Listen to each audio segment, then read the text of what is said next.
দর্শক, দেশ জুড়ে বেড়েছে শীতের তীব্রতা। কুয়াশার কারণে সড়ক মহাসড়কেও যানবাহন চলছে ধীর গতিতে। আরো খবর জানাতে গোপালগঞ্জ থেকে সরাসরি যোগ দিয়েছেন আমাদের সহকর্মী বাদল সাহা। বাদল, আজকে সর্বনিম্ন তাপমাত্রা কত গোপালগঞ্জে জানাবেন, এবং একই সঙ্গে মানুষের ভোগান্তির চিত্র কেমন দেখছেন?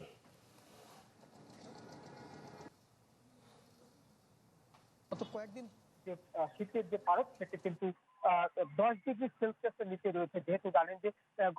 যেহেতু জানেন যে গত দুদিন আগে গোপালগঞ্জে যে দেশের সর্বনিম্ন তাপমাত্রা রেকর্ড করা হয়েছিল 7.5 ডিগ্রি সেলসিয়াস। আজ সকাল 6টায় কিন্তু সেটা একটু বেড়ে তাপমাত্রা রেকর্ড করা হয়েছে 9.4 ডিগ্রি সেলসিয়াস, এবং এতে বাতাসের আর্দ্রতা রয়েছে 97%।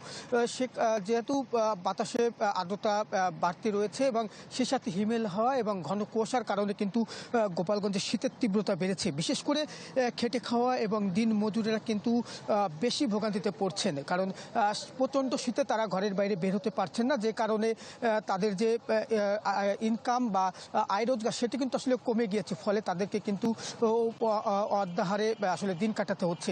আরেকটি বিষয় হচ্ছে যে এই ঘন কুয়াশার কারণে কিন্তু গোপালগঞ্জের যে ঢাকা খুলনা মহাসড়ক এবং অন্যান্য যে সড়কগুলো রয়েছে সেই সড়কগুলোতে হেডলাইট জ্বালিয়ে যানবাহন কিন্তু চলাচল করছে।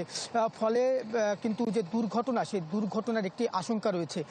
সেই সাথে গোপালগঞ্জে যে শীতজনিত যে রোগ, সেই রোগ কিন্তু বেড়েছে।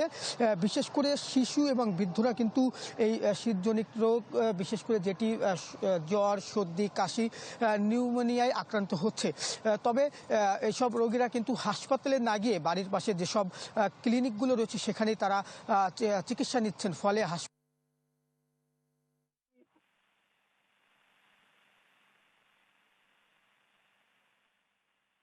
কারণে যেহেতু এখন ভরা বড় মৌসুম চলছে, তীব্র শীত থাকার কারণে কৃষকরা যে তাদের বীজতলা থেকে চারা তুলে নিয়ে জমিতে রোপণ করবেন সেটি তারা পাচ্ছেন না। যেহেতু সূর্যের দেখা মিলছে না গোপালগঞ্জে, সেই কারণে যে ভোর থেকে না করে তারা কিন্তু 9টা-10টার দিকে এই চারা রোপণ করতে জমিতে নামেন। তবে তারা কিন্তু সেটা বেশিক্ষণ থাকতে পারেন না, কয়েক ঘন্টা থেকে তাদের কিন্তু উঠে যেতে হচ্ছে। সেই সাথে যে শ্রমিক সংকট থাকার যে আবাদ, সে আবাদ কিছুটা ব্যাহত হতে পারে বলে আমাদেরকে কৃষি বিভাগ জানিয়েছে। আরেকটি বিষয় হচ্ছে যে এই যে তীব্র শীতের কারণে ছিন্নমূল মানুষেরা কিন্তু শীতে কষ্ট পাচ্ছেন। সরকারিভাবে বা প্রশাসনের পক্ষ থেকে যেসব শীত বস্ত্র বা কম্বল বিতরণ করা হচ্ছে তা কিন্তু প্রয়োজনের তুলনায় খুবই কম। ফলে যারা ছিন্নমূল মানুষ রয়েছেন তারা চরম ভোগান্তিতে রয়েছেন। ফলে তারা যে ফুটপাতের যে শীতে দোকানগুলো রয়েছে তাদের কিন্তু আসলে তার উপরই ভরসা করতে হচ্ছে, এবং তারা কিন্তু সেসব দোকানে গিয়ে তাদের চাহিদা মতো যে শীতের কাপড় সেটি তারা ক্রয় করছেন। আমি গোপালগঞ্জ আবহাওয়া অফিসের সাথে কথা বলেছি। আবহাওয়া অফিসের ভারপ্রাপ্ত কর্মকর্তা আবু সুফিয়ান আমাদেরকে জানিয়েছেন যে শীতের যে তীব্রতা এটি কিন্তু আরও 2-3 দিন থাকবে। এরপর আস্তে আস্তে শীতের তীব্রতা কমে গিয়ে যে তাপমাত্রা সেটি বাড়তে থাকবে। তবে আজকে সূর্যের মুখ দেখা যাবে কিনা সেটি কিন্তু আমাদেরকে বলতে পারেনি। সব মিলিয়ে বলা চলে যে গোপালগঞ্জে তীব্র শীতের কারণে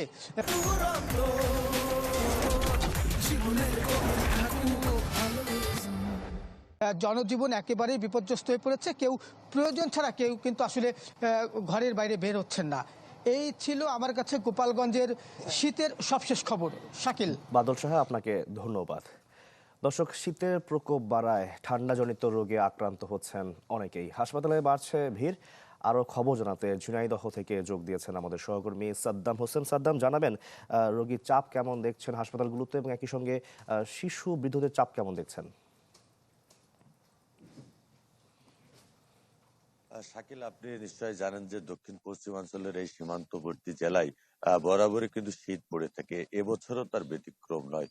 আমরা এখন দাঁড়িয়ে রয়েছি ঝিনাইদহ 250 শয্যা বিশিষ্ট যে জেনারেল হাসপাতাল, সেই জেনারেল হাসপাতালে। এখানে এসে যে হাসপাতালে যে শিশু ওয়ার্ড রয়েছে এবং যে সেখানে আমরা গেছি এবং দেখেছি যে এই প্রচন্ড শীতে কখনো ঘন কুয়াশা আবার কখনো ঠান্ডা বাতাসের ফলে আবহাওয়ার এই পরিবর্তনে মানুষের কিন্তু ঠান্ডা জনিত যে রোগ, সেই রোগে আক্রান্ত হয়ে হাসপাতালে ভর্তি হচ্ছে। গত 1 সপ্তাহ যাবৎ কিন্তু হাসপাতালে রোগীর সংখ্যা অনেক বৃদ্ধি পেয়েছে বলে আমরা হাসপাতাল কর্তৃপক্ষের মাধ্যমে জানতে পেরেছি। বিশেষ করে ঠান্ডা, কাশি, সর্দি নিউমোনিয়া সহ বিভিন্ন ঠান্ডাজনিত রোগে শিশু ও বয়োবৃদ্ধরাই কিন্তু আক্রান্ত হচ্ছে।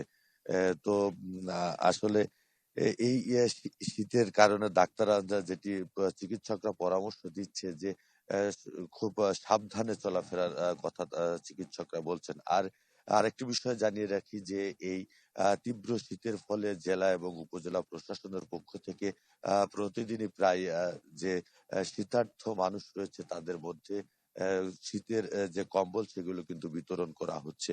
এছাড়া এই শীতের ফলে কিন্তু যারা নিম্ন আয়ের খেটে খাওয়া মানুষ তাদের ব্যাপক বিপাকে পড়তে হয়েছে। কেননা এই শীতের মধ্যে তারা সময় মতো কাজে যেতে পারছে না এবং কাজটাও কিন্তু কমে আসছে বলে তারা জানিয়েছেন।